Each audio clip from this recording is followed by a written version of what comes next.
So you want to install one of these in your car, a boost controller. Installing one of these is super simple, and that's exactly what makes them so dangerous. I will cover why later. To install one of these, you basically just need a pair of side cutters. Okay, so down here we have our turbo, as you can see.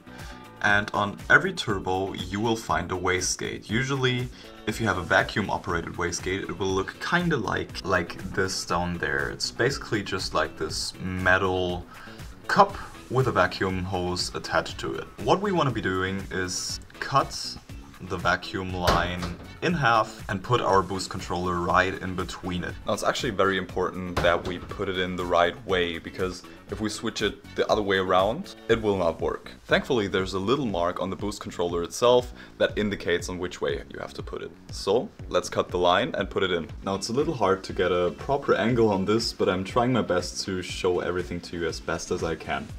Down there you can see the vacuum line that we will need to cut, this one right here. And then we will put the boost controller in. And as I said before, usually a boost controller comes with a little mark down here where it tells you which way you have to put it in. So in this case, the arrow points to the right with a little wastegate indicator there, which means that we'll have to cut the line and then basically put it in like this to the wastegate.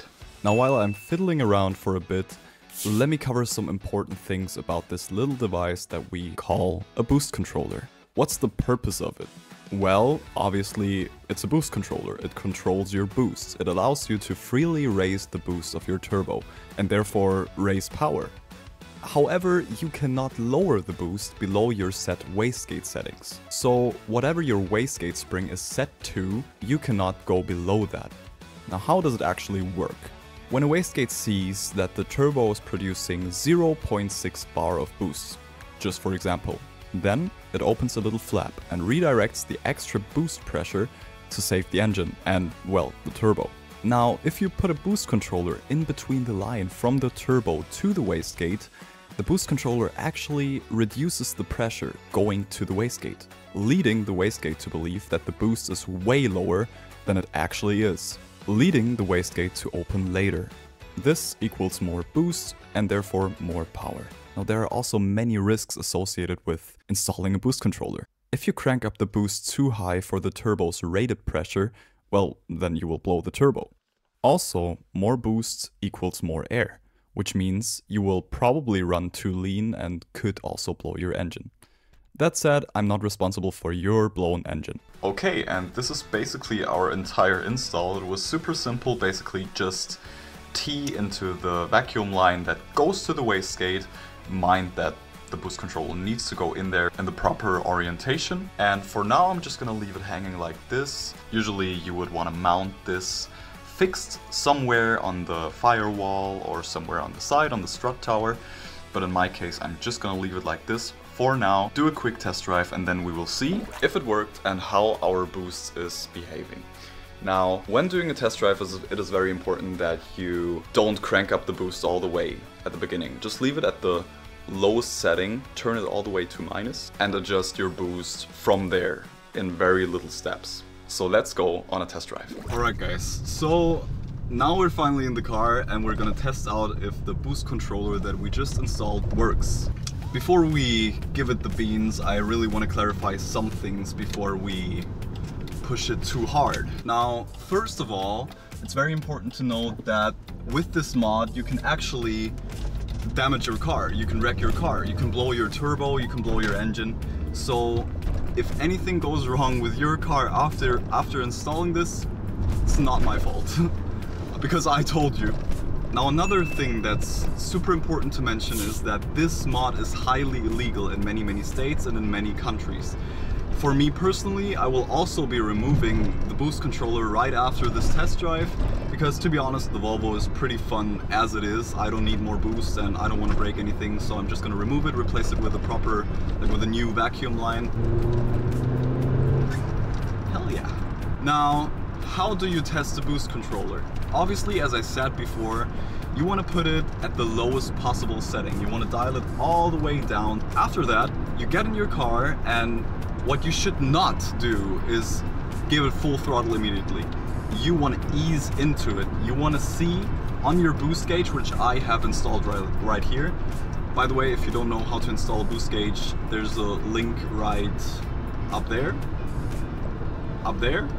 I never know.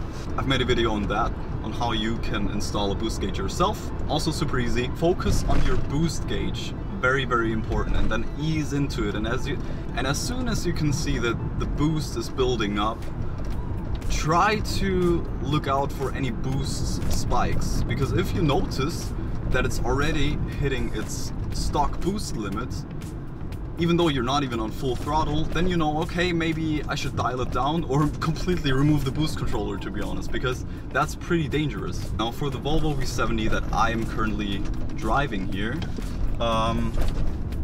stock, it runs on 0.5 bar of boost, which would be this much in PSI. Now I hope that with this boost controller mod I'm getting to 0.6, maybe 0.7 at max. I don't want to go beyond that. If I see that the boost would go beyond that, then that's not good, and in that case, if it is surpassing your target boost, even on the lowest setting of the boost controller, you should definitely take it out again. So, we're in third gear. Let's see if the boost controller works. Stock boost 0.5. Boost is building, we're at 0.5, it goes to 0.6. I wasn't even on this full throttle, but it went to 0.6, which is, it's right in my target area, but we really want to be careful here, guys. Because you also have to keep in mind that by increasing the boost, you're also increasing the risk of boost creep, which means that your wastegate cannot vent out the excess boost, which means, yeah, well, your turbo might actually spike to way higher levels than you are intending it to. Straight road coming up, third gear, keep an eye on the boost gauge, and let's see. Yeah, stays right around 0.6 bar, which would be again this much in PSI. So that would be perfect for me, actually. For my use case, this would be perfect. This would be enough. It's like 0.1 bar above the stock boost. It's still, at least for me, safe to use. As I said before, I will be taking it out again because I really don't care about this 0.1 bar of boost that I'm gaining here. Also, I don't want to make my car illegal with this. So I will be replacing it with a new vacuum line. Anyways, that's it for today's video. If you found this video to be helpful, then make sure you leave a like. And if you want to see more content like this, make sure to subscribe to this channel because there's a lot of content like this coming up, and also entire car builds. I hope you stick around. See you next week. Peace out.